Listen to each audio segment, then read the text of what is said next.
ケルビンさん、いや、師匠。そっか。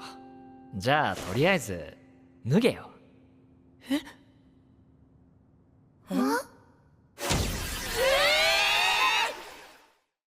You know, every single Saturday, the one thing that can make my day, and the perfect way to start the day too, because Black Summoner ends up coming out at about like 6 a.m. my time, sometime a little bit even earlier. But the thing that makes my day is like that ED. Every time I hear the ED after the episode has ended, it's just such a bop. Like, I literally jam out to it until the episode actually ends. And it's just such a delight to hear. Now, this episode, it took a lot of different forms. You know, we got left off on last week with Kelvin kind of like taking over the top bandit role, the villain role, and him kind of sitting upon like a couch, kind of like a throne, saying, yo, come at me, dude. And that's kind of where we picked up on this week. So a lot of different things that happened. Ultimately, it ended with Kelvin saying, take your clothes all the way off. Take it off, baby. And the heroes not knowing. And what's funny is that was directed at like the red hair kid. I don't know if. I guess we'll find out next week. Obviously, his intentions for the whole take your clothes off is maybe, you know, he's been working on equipment lately. He's been working on leveling up like his blacksmithing skill and stuff. So he probably has clothes or new armor or something prepared for the group. So that's probably why he's asking them to take off their clothes. Or maybe he just wants to get a peek at the goods, you know? But we're going to find out next week, but I can almost guarantee it's because he's been working on his armoring skills and he's been working on his blacksmithing skills that he probably has some stuff prepared for these heroes because they really need a lot of help at this point. So that's kind of where we ended the episode. The rest of the episode, just to kind of really just sum it up, is, you know, he played with them. You know, he asked them to play a game. The purpose of his game was, you know, once he beat their butts, once he beat their ass, that he was going to essentially have them be witnesses to the fact that the guy of the leader of the bandits was part of the other city, you know, part of the other city. So he was going to get the, you know, him kicked out because he's been a hero for so long of the, I think it's the Turkin city, something like that. So, you know, he wants the heroes to be a witness because, you know, if the heroes saw him being a villain, essentially, then that could be his out because, you know, obviously everyone's going to believe the heroes over almost virtually anybody else. So we begin going through the battle, and Kelvin begins to kind of like test their abilities. He immediately steals the processing power. I guess, you know, the girl, she's my favorite out of the four heroes. The girl with like the mage hat.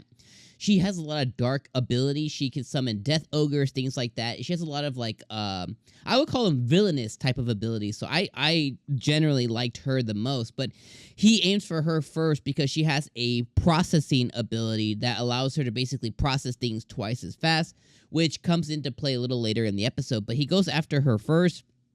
Then he begins, battling them. I love how that specific girl yelled out that she's been defiled because she turned red. Like when he stole her skill, it was like he stole her.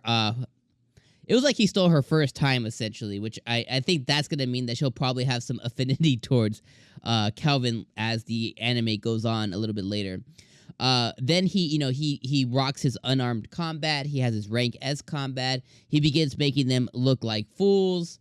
The red hair guy goes through a whole entire speech that he has to be the very best like no one ever was because he has to beat the demon lord.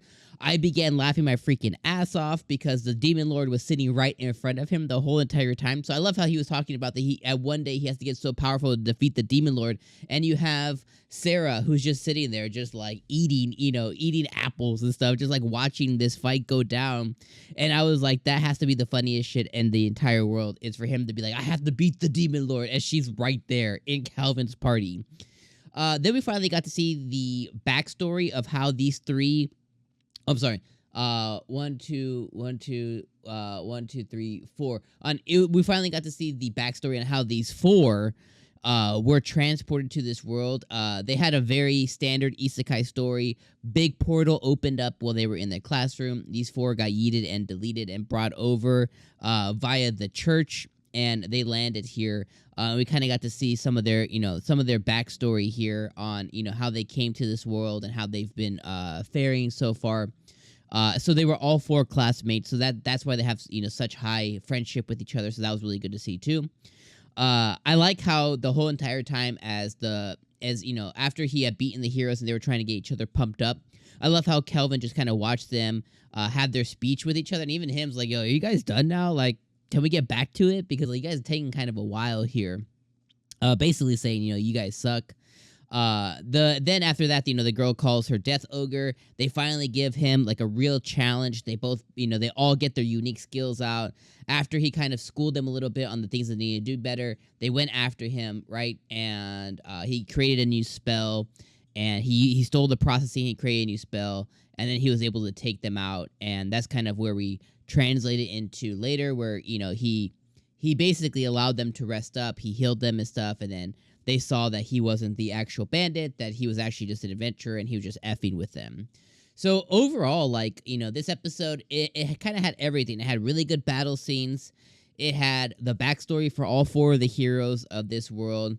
It had kind of Kelvin really using them, because one of the questions I had asked originally last week and then this week is just, what was the point of him battling these heroes who are so underpowered, versus him, like Elphil or Sarah, or even Slime, Clotho could have taken on these heroes. Like, why waste your time? And it ended up being that he was using them as a test bed to test out not only his new weapons that he created, not only, the new things he created, but to try and create new spells via having to steal some of their skills. And he was basically using them just as like a big test bed to further himself along. Because if you think about it, towards the end of it, now he has the weapon that he created from the demon that can steal skills. He was able to steal the processing. He was able to create a new spell, that he's going to be able to use in the future. He was able to test out the skills that he copied from Sarah.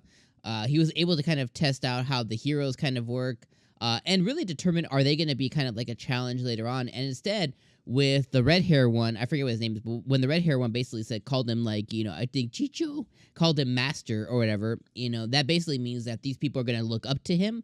So they won't necessarily be a stumbling block or a hindrance later on if he basically has them under his command in a sense.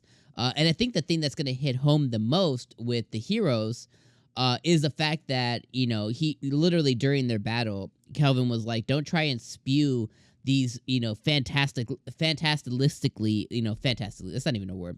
Don't try and spew these very nuanced ideals on me that aren't my own. Like, whether I'm the most powerful being in the world, like, having to save people, having to do the things that you're doing are your ideals. Don't try and, like, push them on me, because it ain't gonna happen, which might actually get them to think about things a little bit differently. So I really like that as well. But overall, Black Summoner, outside of episode 1 and the memory stuff, those are the things that I don't really like about the anime.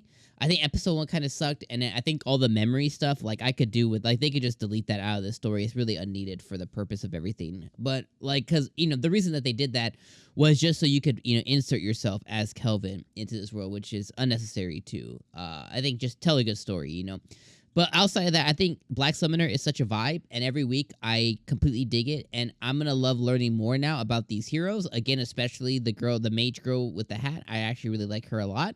I would even love Kelvin to steal her away, but I know that's not gonna happen. But I think this is really cool. Kelvin continues to look like the villain, and I love that. I love that he is creating his own story within this world. So let me know what you guys thought about this episode down in the comments below. Let me know what you think about the way Kelvin approached everything. And let me know what you think about the end where he asked them to get naked. All right, my friends. I'm going to see you guys next week. Peace.